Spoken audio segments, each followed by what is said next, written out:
Puji Tuhan, haleluya. Salam sejahtera dalam kasih Tuhan Yesus Kristus. Salam rindu, salam kangen. Rasanya lama sekali kita tidak ketemu. Padahal baru kurang lebih 2 minggu kita tidak ketemu dalam ibadah. Tapi terasa lama. Tapi banyak cara lain untuk kita dapat ketemu satu sama lain. Lewat sosmed, bisa. Termasuk saudara lihat video ini, haleluya, puji Tuhan. Nah, saya sudah berdoa kiranya jemaat menonton video ini, iman saudara dikuatkan, diteguhkan, dan diberkati Tuhan, haleluya, amin. Saya mengajak jemaat untuk melihat firman Allah. Saya mau beritahu bahwa apa yang terjadi sekarang ini, itu sudah dibuatkan oleh firman Allah. Salah satunya khotbah Tuhan Yesus dalam Lukas pasal 21. Lukas 21 ayat 11. Tuhan Yesus berkata bahwa di berbagai-bagai tempat itu pasti akan ada penyakit sampar. Itu terjadi di Sama. Nah, sekarang itu sudah terjadi. Dan bahkan lebih lagi dari itu. Kalau saudara membaca Wahyu pasal 6 ayat 8. Wahyu pasal 6 ayat 8. Meterai keempat itu akan dibuka. Lalu kuda hijau kuning akan dilepaskan. Nah, dia membawa malapetaka bagi dunia. Salah satunya adalah membawa malapetaka penyakit sampar. Puji Tuhan, tapi kita melihat firman Allah, ada janji Allah yang luar biasa buat kita.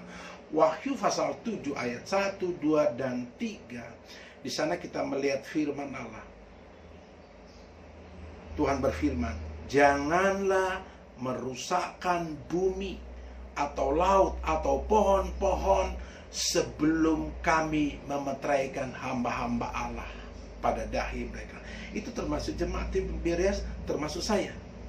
Tuhan beri meterai sehingga meterai keempat ini, salah satunya meterai keempat ini dibuka yang membawa malapetaka penyakit sampar bagi dunia, itu terhindar dari kita. Oh, puji Tuhan, luar biasa jaminannya Tuhan.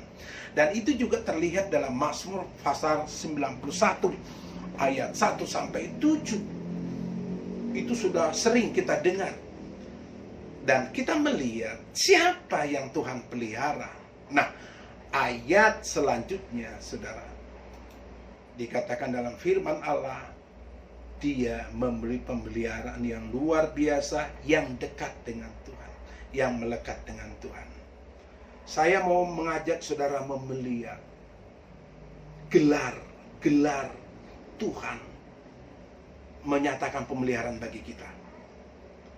Mazmur pasal 91 ayat 1 dan 2. Di sana dikatakan orang yang duduk dalam belindungan yang maha tinggi dan bermalam dalam naungan yang maha kuasa akan berkata kepada Tuhan, Tuhan tempat perlindunganku dan kubu pertahananku, Allahku yang ku percaya. Di sini kita menemukan 4 cara Allah memberikan perlindungan kepada kita. Yang pertama, di situ dikatakan Allah yang maha tinggi. Allah Elyon. Ini menunjukkan bahwa Tuhan itu lebih besar daripada ancaman apa saja yang kita hadapi. Yang kedua, kita menemukan di situ disebut Allah yang maha kuasa. Allah El Shaddai. Ini menunjukkan bahwa kuasanya berkuasa menghadapi atau membinasakan setiap musuh-musuh kita. Setiap pergumulan kita, itu dia berkuasa mengatasinya, luar biasa. Karena Allah yang maha kuasa, Allah Al-Shaddai, itulah yang dia akan berikan kepada kita. Ya, ketiga, dia disebut Tuhan, Sang Ada, yang maha ada. Meyakinkan bahwa Tuhan kita itu kehadirannya senantiasa bersama kita. Bukankah dia berkata kepada kita, dia Allah Immanuel yang beserta kita sampai kesudahan alam. Itulah Tuhan kita. Yang keempat disebut Allahku, Allah Elohai, yang mengungkapkan kebenaran bahwa Allah telah memilih untuk bergaul secara intim dengan kita, yang mau dekat dengan kita. yang mau mengandalkan Tuhan. Luar biasa. Nah, ini janji Tuhan kepada kita. Nah, sekali lagi, siapa yang Tuhan berikan janji ini? Ayat 14 dan 15 itu jelas sekali. Tuhan sendiri berkata begini, sungguh hatinya melekat kepadaku. Itu kata Tuhan sendiri. Maka aku akan meluputkannya, aku akan membentenginya, sebab ia mengenal namaku. Saudara, ada janji Tuhan juga dalam firman Tuhan, dalam Wahyu pasal 3 ayat 10. Di sana itu jelas dikatakan firman Allah. Wahyu 3 ayat 10. Karena engkau menuruti firman-Ku untuk tekun senantiasa menantikan aku, maka aku pun akan melindungi engkau. Luar biasa janji ini. Maka mari, dalam keadaan apapun, situasi apapun, mungkin kita tidak beribadah di gereja, tapi kita bisa dekat dengan Tuhan di rumah. Kita berdoa, kita baca firman Tuhan, kita menyanyi, mungkin dengar kaset lagu rohani, nyanyian rohani, kita ikut menyanyi. Itu bukankah kita itu menunjukkan kita dekat dengan Tuhan? Nah, kalau percobaan, pergumulan hidup itu datang, itu ada 4 sebab.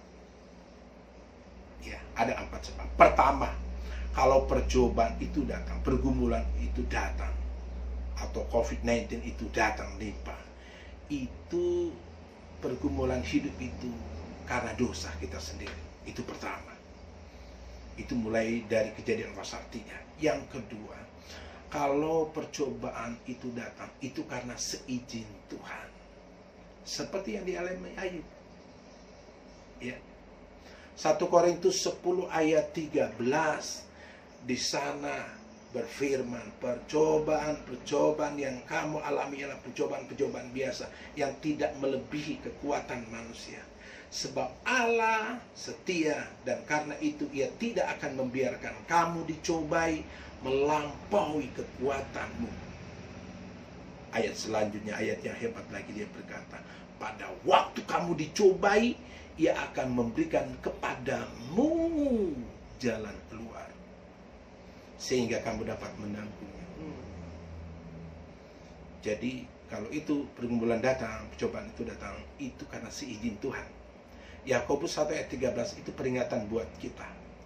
Apabila, ini Yakobus pasal 1 ayat 13, apabila seorang dicobai, janganlah ia berkata, percobaan ini datang dari Allah. Sebab Allah tidak dapat dicobai oleh yang jahat, dan Ia sendiri tidak mencobai siapapun. Itu kata firman Allah.